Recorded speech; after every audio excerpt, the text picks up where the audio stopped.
एक बार की बात है जब तुलसीदास जी अपने इष्ट देव का दर्शन करने श्री जगन्नाथपुरी गए थे। जगन्नाथ मंदिर में भक्तों की बहुत भीड़ थी। यह देखकर तुलसीदास जी प्रसन्न मन से मंदिर में गए। तुलसीदास जी ने जैसे ही भगवान जगन्नाथ जी के दर्शन किए, वे निराश हो गए और उन्होंने विचार किया कि यह हस्तपाद विहीन देव कदापि हमारा इष्ट नहीं हो सकता है। और वे मंदिर से तुरंत बाहर निकल गए और मंदिर से थोड़ी ही दूर एक वृक्ष के नीचे जाकर बैठ गए। तुलसीदास जी अपने मन में विचार करने लगे कि मेरा इतनी दूर आना व्यर्थ हुआ। वे सोचते हैं कि क्या गोलाकार नेत्रों वाला तथा हस्तपाद विहीन दारूदेव मेरा राम हो सकता है? कदापि नहीं। रात्रि हो गई थी। वे उसी वृक्ष के नीचे थके मांदे भूखे प्यासे बैठे रहे। भूख से उनका अंग टूट रहा था। अचानक ही एक आहट हुई तो उनका ध्यान उधर गया और वह उसे सुनने लगे। तभी उन्होंने देखा एक बालक हाथों में थाली लिए पुकार रहा था, अरे बाबा, तुलसीदास कौन है? तभी तुलसीदास जी उठते हुए बोले, हाँ भाई, मैं ही हूँ तुलसीदास, बताइए क्या काम है?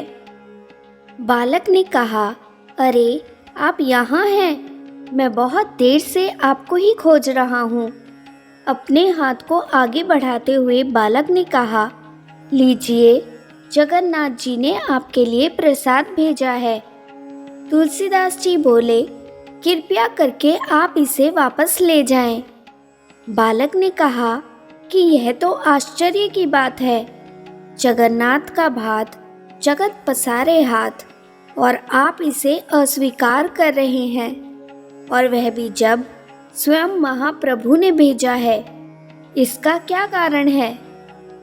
तुलसीदास जी ने कहा, अरे भाई, मैं बिना अपने इष्ट देव को भोग लगाए कुछ ग्रहण नहीं करता हूँ, और फिर यह जगन्नाथ का झूठा प्रसाद जिसे मैं अपने इष्ट देव को समर्पित ना कर सकूं, यह मेरे लिए किस काम का है?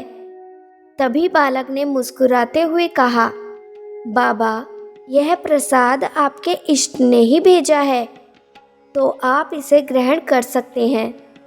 तुलसीदास जी ने बालक से कहा, यह हस्तपाद विहीन दारू मूर्ति मेरा इष्ट नहीं हो सकता है। यह मेरे राम कभी नहीं हो सकते हैं।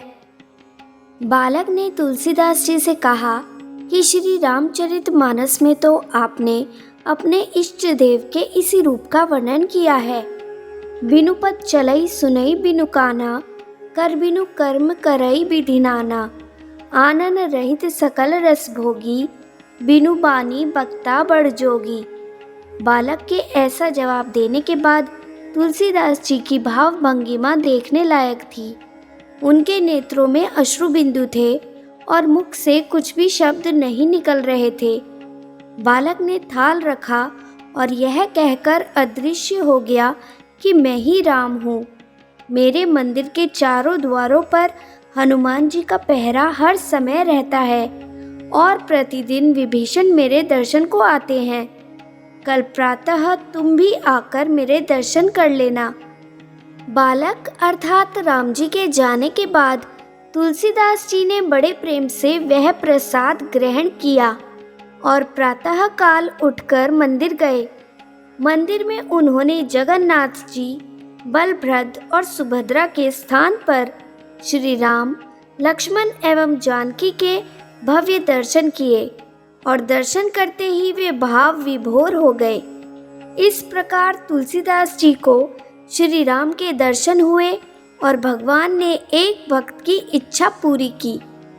तुलसीदास जी ने जिस स्थान पर वह रात्रि व्यतीत की थी, उस स्थान को आज तुलसी चौरा नाम से जाना जाता है। वहाँ पर तुलसीदास जी की पीठ बड़छता मठ के रूप में प्रतिष्ठित की गई है। जगन्नाथ जी के दर्शन करने वाला हर व्यक्ति तुलसी चौरा के दर्शन भी करता है।